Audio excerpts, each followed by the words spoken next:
আবহাওয়ার খবর জানাতে সরাসরি যুক্ত হচ্ছে আমাদের সঙ্গে ফারিহা সাজনিন। ফারিহা, আজকের আবহাওয়া নিয়ে আপনার কাছে কি কি তথ্য আছে আমাদের বিস্তারিত জানান। বিশ্বের সর্বাধুনিক প্রযুক্তিতে প্রস্তুতকৃত Arik silver wash detergent powder 500 গ্রাম মাত্র 70 টাকা। রিমার্ক। ধন্যবাদ সুমন।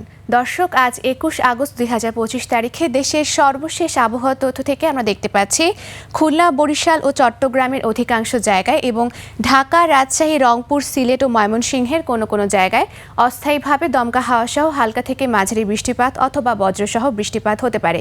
সেই সাথে দেশের কোনো কোনো জায়গায় মাঝারি থেকে ভারী বর্ষণ অথবা অতি ভারী বর্ষণ হওয়ারও সম্ভাবনা আছে বলে জানিয়েছে আবহাওয়া অধিদপ্তর।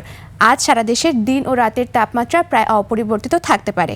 বর্তমানে মৌসুমী বায়ুটি বাংলাদেশের উপর মোটামুটি সক্রিয় এবং উত্তর বঙ্গোপসাগরে মাঝারি অবস্থায় রয়েছে। এজন্য আগামী কিছুদিন বৃষ্টিপাতের প্রবণতা কমে যেতে পারে।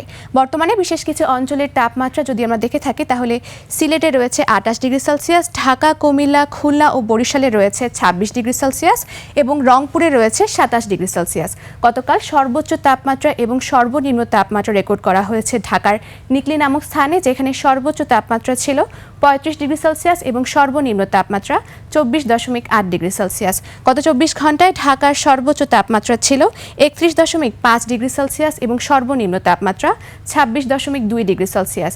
আজ ঢাকার আকাশ আংশিক মেঘলা থেকে মেঘাচ্ছন্ন থাকবে এবং দক্ষিণ অথবা দক্ষিণ পূর্ব দিক থেকে ঘন্টায় 10 থেকে 15 কিলোমিটার বেগে বাতাস প্রবাহিত হতে পারে।